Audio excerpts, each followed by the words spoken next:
What you've got here is you've got two brothers and a whole accident of birth, one born in the States and one born in Kenya, and their lives have taken very different turns, but the similarities and the contrast between the two are completely fascinating.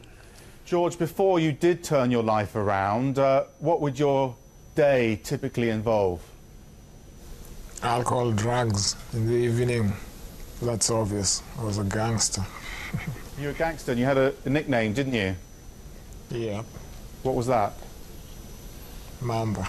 What does Mamba mean? Crocodile or something like that? Yeah, crocodile. Because you were feared, weren't you, in your neighbourhood? You were a tough guy. Yeah, I was a tough guy, that's true. And what sort of crimes did you get involved in, if I can ask? Robbery. Armed robbery? Yeah. A lot of people have compared your life, George, to your half-brothers and how they're so different. But in a way, there's a parallel here, isn't there, that you've come on from a desperate background and are now sitting with your own play, whilst your half-brother's done well as well. Do you think there are parallels as opposed to differences? I think I don't think there's any difference, because I think it's the people who say that are judging me. I was brought up pretty good, and I'm satisfied with where I am. I'm not comparing myself to my brother. What do you think when you see him now in Washington, the most powerful man in the world? He's just the same old guy. He's just like me. He doesn't have green blood or something. And what can people learn from the fact that you and him are brothers and you've got such different lives? I think that's why I want the people to watch the play, so that they can judge from another perspective.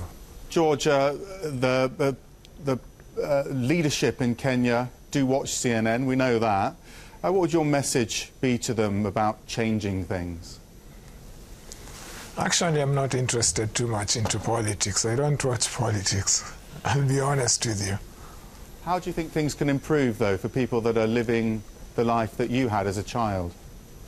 I think, obviously, it's the government that's supposed to change the lives of the people in the slums, but they're not doing it. So I find no interest there, you know, because the slums, the infrastructure is very poor. So who's supposed to look after it? It's the government. They're not doing anything about it. For people that want to come along and learn a bit about Barack Obama, do you think they'll get something from this play too?